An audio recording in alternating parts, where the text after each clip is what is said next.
El mercado bursátil estadounidense, según diferentes métricas de valoración, ha alcanzado un nivel récord, superando incluso a la burbuja.com. ¿Qué implica esto y qué es lo que significa? ¿Significa que tiene que venir un desplome sí o sí?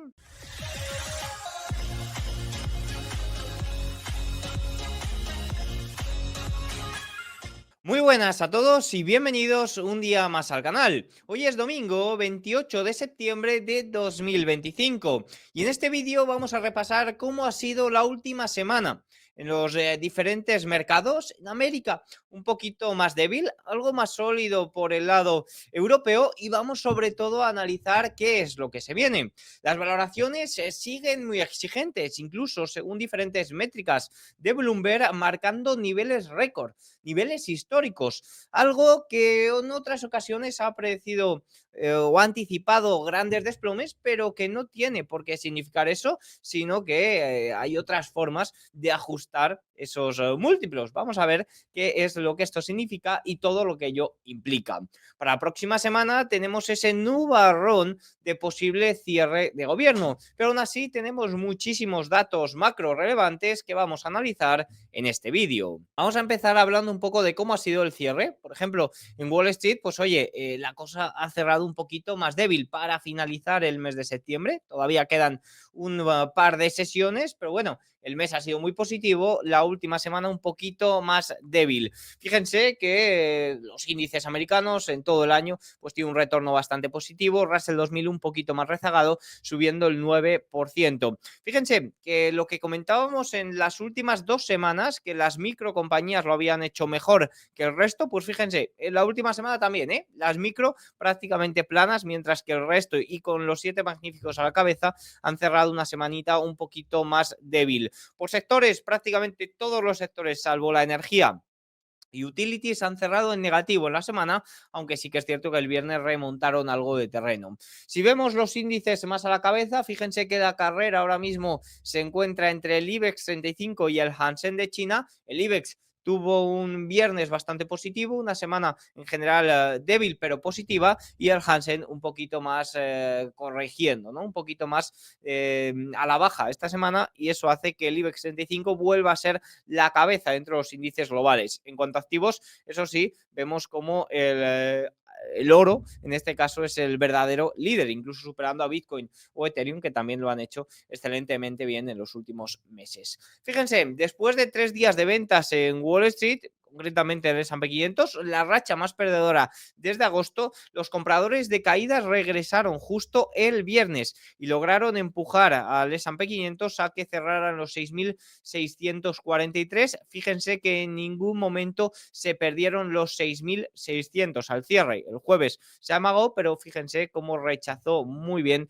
la media exponencial de 20 sesiones. Todos los sectores cerraron al alza el viernes, aunque sí que es cierto que durante la semana se observa un poquito más de debilidad. Ya hemos comentado antes que prácticamente todos en negativo, salvo energía, utilities, materiales básicos y algo de energía también más o menos plano. Después de unas cuantas sesiones muy débil, los 7 magníficos, que aún así cerraron la semana en negativo, bueno, fíjense que el viernes hicieron amago de retomar, pero durante toda la semana el resto de 493 compañías cerró en positivo, mejor que los 7 magníficos, en positivo no cerraron. Si analizamos la amplitud, podríamos decir que esta semana incluso ha sido positiva, pese a ese cierre del índice más en negativo. Fíjense que el S&P 500 ponderado por igual está prácticamente en un rango lateral, a diferencia del S&P 500 que estas últimas semanas marcaba máximo tras máximo, el equiponderado se mantiene en un rango totalmente lateral. Lo más afectado de la última semana, sin ninguna duda, creo que ha sido un poco la alta beta, esas compañías tan volátiles que lo habían hecho bien, ese índice de Goldman Sachs de high beta, que que lo estaba petando prácticamente y que incluso comparaba la situación con el año 2021, pues esta semana sí que es cierto que se ha metido una pequeña corrección, bajando un 2% el viernes y extendiendo las pérdidas después de marcar máximos también esta misma semana. Al final son las compañías un poquito más volátiles. Analizábamos durante la semana que no era un movimiento similar a 2021, aunque la narrativa nos sugería que sí, principalmente porque no estaba viendo una gran amplitud dentro de estos movimientos. Había muy pocos valores que eran los que estaban impulsando esta cesta también al alza. No veíamos como todos los valores, como cualquier cosa, subía. Esto pues hace que el Russell 2000 corrija un poquito. Fíjense que está rechazando la resistencia de antiguos máximos, aunque eso sí, de momento apoyando en medias importantes. Incluso, oye, a mí me parecería muy interesante que hiciera un patrón de corrección, de consolidación antes de intentar de nuevo romper esos niveles. Vuelve a haber un run en Wall Street muy grande por el tema valoraciones. Fíjense que según este gráfico de Bloomberg, el mercado de valores de Estados Unidos ha alcanzado la valoración más cara de la historia, superando a la burbuja.com y al periodo previo a la Gran Depresión, a 1929. Fíjense que aquí se analiza pues el PER, el PER normal, el forward PER, EBITDA, prácticamente todos los indicadores de valoración posibles, y nos saca el dato de que está en su punto más elevado de la historia. Ante esto ha hecho un comentario muy interesante Endgame Macro, que voy a comentarle y voy a dar también algunas pinceladas. Dice: cuando un conjunto de valoraciones se sitúa cerca del percentil 100, la historia no te dice tanto sobre la próxima semana como sobre la próxima década. Por tanto, a corto plazo, yo aquí coincido plenamente, no se puede utilizar esto como un síntoma de, oye, desplome ya, mañana empieza el desplome. Ya saben que esos timings no funcionan así, y a corto plazo esto lo que nos indica es incluso que puede seguir simplemente por la tendencia tan fuerte que está trayendo. Las rentabilidades futuras tienden a ser débiles si la volatilidad aumenta porque el colchón de precios baratos ha desaparecido. Solo hemos estado aquí unas pocas veces. Significa que las acciones están valoradas para la perfección. O los beneficios tienen que acelerarse mucho, los tipos tienen que caer de forma significativa, o los precios son los que se ajustan. La IA y el gasto de capital en relocalización podrían convertirse eventualmente en grandes flujos de caja, pero durante la fase de construcción deprimen el flujo de caja libre y mantienen el listón alto. La forma de corregir estas grandes valoraciones no siempre es con caídas del precio. Evidentemente eso es un poco lo más alarmante, pero lo que estas valoraciones están descontando es que los beneficios van a crecer de una forma extraordinaria. Si eso se produce, evidentemente no tiene por qué producirse un ajuste de precios, sino que el ajuste de valoración vendría por otros aspectos. Las recompras y los flujos pasivos pueden retrasar la gravedad, no abolirla. Sí que es cierto que en los últimos años estamos viendo cómo tanto en la economía y en los mercados hay una especie de paracaídas, ¿no? Hay una especie de impulsos, tanto fiscales como monetarios, como por ejemplo también por el lado de las grandes recompras corporativas, que están impidiendo que haya correcciones, o que haya más correcciones quizás de las que tocarían en los mercados, o que las que hay sean mucho más rápidas, mucho más frenéticas, tanto la caída como especialmente la recuperación, esas recuperaciones en V que tanto nos hemos acostumbrado.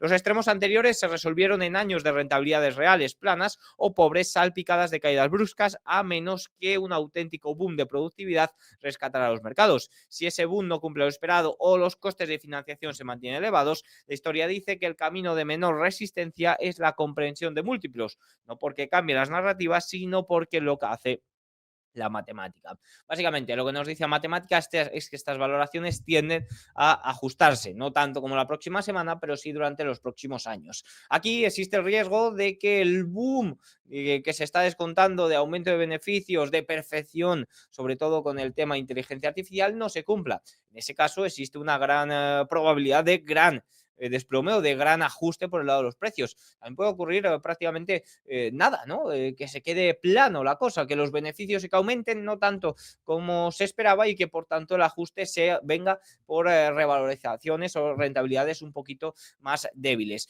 Al final, lo que provoca estas valoraciones tan elevadas y esta alta concentración también en muy pocos valores es un aumento de la volatilidad. Es que unos pocos valores pueden provocar más movimiento, y ajustes de valoraciones en estos únicos valores también puede provocar un poquito más de movimiento. Por tanto, esa mayor volatilidad y que unas pocas acciones sean capaces de mover un índice completo, creo que es lo que, o el mayor riesgo al que nos imponemos con estas grandes valoraciones. También es cierto que todas estas valoraciones hay que ponerlas en un contexto macro de cada vez mayores estímulos monetarios, cada vez mayores déficit fiscal, cada vez menor poder adquisitivo de los ciudadanos, que también creo que es importante con la situación que estamos viviendo en este momento. Pero bueno, eso sí, no persigan precios, ya saben cómo están las valoraciones y que en cualquier momento un ajuste, simplemente un ajuste normal de unas semanas, de unas ligeras caídas, es algo que puede ser totalmente normal. En en el vídeo de hoy tengo el honor de comentaros el curso de mi amigo Javier del Valle. Frecuentemente soy preguntado por cursos de inversión. Yo no doy ningún curso de inversión y no creo que lo dé ni en el corto ni en el medio plazo. En el largo nadie sabe, pero yo ahora mismo no voy a ofrecer ningún curso de inversión y el mejor que puedo recomendar sin ninguna duda es el de mi buen amigo Javier del Valle. Os voy a dejar abajo en la descripción un enlace a su página del curso, donde aquí podéis ver cómo funciona todo, qué es lo que os imparte. Javier es asesor financiero, ha trabajado también en la televisión, por tanto tiene una faceta comunicativa extraordinaria, ya lo podéis ver en su vídeo y en sus vídeos y en su canal de YouTube. Aquí en la propia página os enseña todo lo que tiene el curso y todo lo que tiene la comunidad, que también estoy en la comunidad y aporta un gran valor por ahí. Y si que tenéis dudas sobre si el curso es para vosotros y demás, al costar casi 700 euros y que va a subir de precio muy pronto, ahora en octubre, pues oye, también podéis hacer una llamada con Javi y ahí él os explica si el curso es para vosotros o no y que vais a poder aprender por ahí. Son 700 euros, por tanto no es poca cosa. Es un curso pensado especialmente para iniciados, o sea, los iniciados para pasar de cero a un nivel de entender y de poder analizar el mercado es para ellos, pero si estás principiante y ya sabes algo, también te puede dar un plus bastante grande, ya que Javier es un auténtico crack y la comunidad también ayuda mucho. Así que nada, os dejo abajo el enlace del curso de Javi por si os interesa. Vamos a hablar de lo que tenemos más a corto plazo. Evidentemente, este tema de valoraciones creo que ya es conocido por todos y que es un riesgo, todos ya lo sabemos. Vamos a hablar qué tenemos de cara a la próxima semana. Fíjense, esta próxima semana, evidentemente con el nubarrón del cierre de mercado que comentaba en el vídeo de ayer, pero también el cierre de trimestre y por tanto rebalanceos de los fondos de pensiones. Se estima unos 19.000, 20.000 millones de ventas en acciones estadounidenses al cierre de mes. Esta cifra se ubica en el percentil 89. Por tanto, si ven movimientos a la baja, quizás sin mucha explicación en las últimas sesiones del mes, pues que sepan que los fondos de pensiones van a llevar a cabo ventas. Esta semana el S&P 500 se ha movido entre los 6.600 y 6.700. Los 6.600 han actuado bastante fuerte, pero sí que es cierto que el mercado se está viendo un poquito más débil. Después del vencimiento de opciones, el OPEX quedó con menos protección frente a caídas y sin soportes claro por debajo de los niveles actuales. Gran parte de la protección actual de ese sostén de mercado proviene del collar de JP Morgan que expira también, que vencerá este 30 de septiembre a la finalización del trimestre. Esta estrategia ha funcionado como un soporte en la zona de los 6.500 puntos. Una vez venza, sí que es cierto que este respaldo tiende a vencer y por tanto el mercado puede estar más dispuesto a tener movimientos. Por tanto, el 30 de septiembre, nos dice el buen amigo JJ Montoya, se presenta como una fecha clave. Sin ese soporte, el mercado podría volverse más volátil, ya que desaparecerá gran parte de la positiva que hoy amortigua las caídas. Por tanto, sí que es cierto que tengan presente que de cara a este final de trimestre puede haber un poquito más de movimiento debido a este vencimiento. ¿Cuáles son los niveles gamma más importantes? Bueno, pues 6.500, que ahora mismo es ese gran soporte, pero fíjense como los 6.600 también están actuando como soporte importante. Ahora mismo, Volatility Trigger 6.640 puede ser también un importante soporte, Gamma Flip 6.580, donde se pondría la cosa un poquito más seria, pero los 6.500 de cara a las próximas sesiones sin duda es el punto más importante. Por arriba, 6.700 ahora mismo parecería un poco el primer techo. Por arriba ven como la cosa sí que es cierto está mucho más limitada, ese potencial alcista acotado, pero oye, de momento, evidentemente, es alcista. Por abajo, 6.500, como digo, el punto más importante. Si se pierden esos niveles, cuidadito, porque ahí sí que habría un poquito más de riesgo. En primer lugar, el llamado por Makely de Nomura, efecto halo de la inteligencia artificial que está empujando a todo el mercado al alza. Dice, se compran muchas call fuera de dinero en índices, mientras que coberturas bajistas pierden fuerza. Esto facilita más apalancamiento a través de ETFs apalancados que están registrando niveles récord de compras en sus rebalanceos diarios. La mayor parte de estos flujos se concentra en inteligencia artificial, semiconductores, siete magníficos y las megatech tecnológicas, creando un círculo que se retroalimenta. El problema de esto es que igual que funciona al alza, funciona a la baja. De ahí que las liquidaciones cuando llegan suelen ser tan rápidas. Pero de momento, oye, esto está jugando a nuestro favor. Esto también entra un poco en juego a la hora de hablar de esas grandes valoraciones. Son grandes valoraciones muy concentradas en poquitos valores que se ven alimentados un poco también por todo esto. Por tanto, si en algún momento los ETFs apalancados tienen que liquidar debido a pequeñas correcciones, van a liquidar muchísimo más y los movimientos van a ser mucho más frenéticos. Creo sinceramente que el verdadero riesgo de estos ETFs apalancados tan populares y de unas valoraciones tan elevadas en los mercados no es tanto que vaya a haber grandes desplomes sí o sí, sino el frenetismo o los movimientos tan rápidos y también tanto a la baja como a la alza que se están dando. Estamos entrando en un mercado mucho más dinámico quizás de lo que había sido históricamente. Y otro, luego el principal o el gran riesgo que viene con nosotros durante todo el mes de septiembre, pero que si no se pierden niveles clave no debería de por qué ocurrir nada, es el gran posicionamiento por el lado de los fondos sistemáticos. Fíjense que se encuentra en uno de los más altos de los últimos 4 años. Aquí entra en juego tanto de control de volatilidad como sistemáticos como de riesgo. Pero sí que es cierto que si no se pierden niveles clave no tiene por qué ocurrir nada. ¿Y cuáles son los niveles clave? Bueno, pues el primer nivel de corto plazo está por debajo de los 6.500 puntos. Por tanto, esos niveles gamma también funcionan bastante bien. Por encima de los 6.500 entraría dentro de una corrección más que normal dentro de este mercado que quizás ya la ha tenido esta última semana.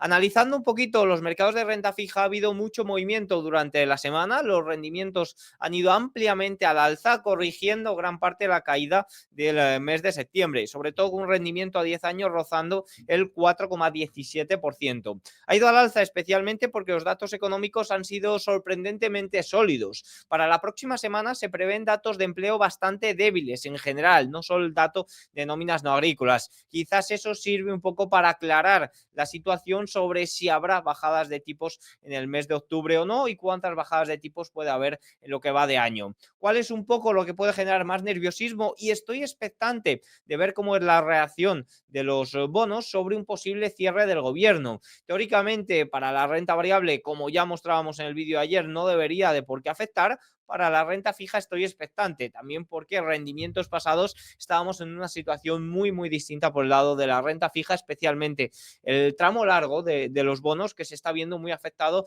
ya no solo por los movimientos que haga la Reserva Federal, sino por esa prima de duración donde entran en juego expectativas de inflación, expectativas de crecimiento y especialmente esas expectativas por cada vez mayor déficit.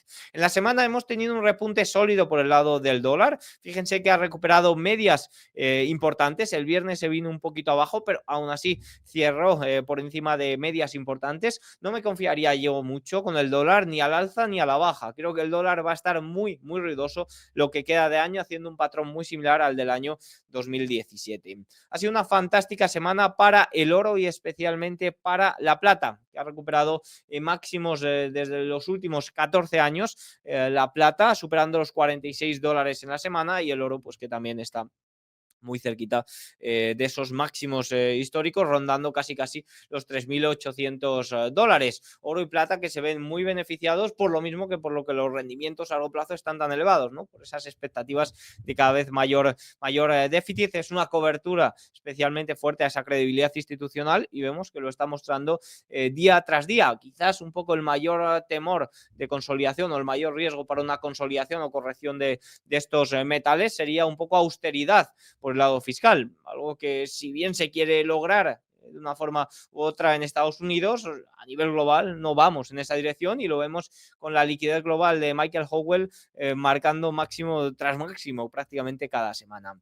Bitcoin sí que es cierto que se ha comportado un poco más débil esta semana. Al final también actúa un poco como cobertura frente a esta credibilidad institucional, pero sí que es cierto que recientemente ha mostrado un poquito más de debilidad. En el corto plazo tiende a tener movimientos más similares a activos de riesgo, pero sorprende sobre todo que se ha desligado del Nasdaq, que tenía una correlación bastante elevada y últimamente ha funcionado un poquito más descorrelacionado. El fin de semana ha intentado recuperar algo terreno, pero ya la semana pasada cerró con gran debilidad por debajo de medias y ahora mismo aguantando soportes importantes, pero sí que es cierto mostrando un poquito más de debilidad, quizás como anticipo un poco a una posible corrección del riesgo. Veremos a ver, de momento es único el Bitcoin mostrando esto. Por el lado del petróleo, West Texas ha tenido una gran revalorización la semana, especialmente por todos esos temores o aumento del ruido por el conflicto Rusia-Ucrania y también posibles sanciones ya no solo de Estados Unidos, sino también de Europa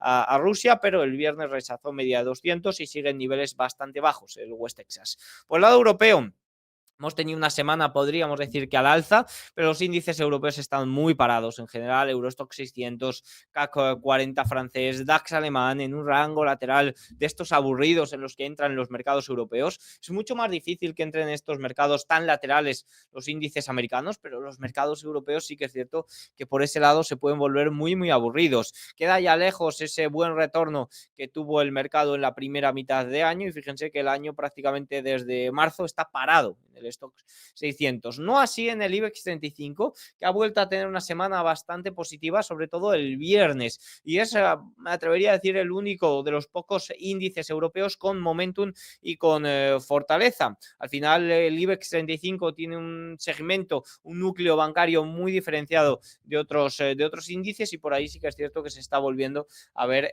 beneficiado. Por el lado asiático, hemos tenido una sesión una semana, mejor dicho, un poquito más débil en China, que estaba teniendo buen retorno, pero de momento parece que apoyando en medias importantes. Eso sí, no se ha perdido nada, entraría dentro de una corrección más o menos normal, incluso 25.920 en el Hansen podría ser un nivel de soporte clave. Si nos vamos a analizar el KWeb, por ejemplo, también entraría dentro de una corrección más que normal después de recuperar máximos de los últimos 3-4 años. Donde sí que hay mucha más debilidad es en India. Fíjense que en India la semana no ha pintado nada bien y no pinta muy bien el índice, que aunque tenía un poquito más de fortaleza y momentum, ha sido rebasado por China. También esto tiene mucho que ver con flujos. Si hay un poquito más fortaleza, más optimismo por el lado chino, los flujos que vayan hacia esa región, hacia emergentes, puede salir de India e ir hacia China. India, que estaba quizás algo sobrevalorada, beneficiada en los últimos años por esos flujos que no iban a China, pues parece que la cosa está cambiando un poquito. Por el lado japonés, ni siquiera corrección, la verdad que un comportamiento bastante sólido en las últimas sesiones. Dicho esto, para la semana, bueno, pues ¿qué tenemos? Tenemos datos de PMI manufacturero y no manufacturero el martes en China. En Europa conoceremos datos de inflación el lunes, también sentimiento económico y expectativas de inflación en eurozona. Inflación alemana el martes, PMI manufacturero miércoles, inflación de la región de la eurozona el miércoles y PMI de servicios el viernes. En Reino Unido, miércoles y viernes, PMI manufacturero y de servicios el viernes. En cuanto a Estados Unidos, venta de viviendas pendientes el lunes, precios de la vivienda para el martes, ofertas de empleo JOLTS para el martes también, datos de empleo ADP para el miércoles, ISM manufacturero el miércoles, solicitudes iniciales de subsidio el jueves, tasa de desempleo y nóminas no agrícolas el viernes y ISM servicios para el viernes. En general se esperan datos de empleo bastante débiles en Estados Unidos y datos de ISM más sólidos o ligeramente más sólidos que el mes pasado. Un punto muy importante es lo que puede pasar con el cierre del gobierno. Fecha clave 30 de septiembre. Si no hay un acuerdo antes de esa fecha, podrían ocurrir despidos, podría ocurrir incluso que los datos de empleo del viernes 3 de octubre no se publiquen. Por tanto, un punto, una alarma bastante importante. Históricamente, para la economía y los mercados no ha tenido mucho efecto, pero claro, la no publicación de los datos económicos, cuando ahora los mercados están tan pendientes de los datos para determinar futuras bajadas o no de tipos de interés, sí que es cierto que puede ser un poquito a corto plazo, un poquito inestable, ¿no? Un poquito de incertidumbre que ya sabemos que no tiende a gustar a corto plazo a los mercados, más allá de que a medio o largo plazo no tendría por qué afectar siempre y cuando la duración de este cierre de gobierno no sea excesiva. Así que nada, tienen todos los datos. Espero que os haya gustado el vídeo. Si es así, hacedme un like, un comentario y nos vemos mañana. Y suscríbanse si el contenido les gusta y no lo están, que me ayuda enormemente. Chao.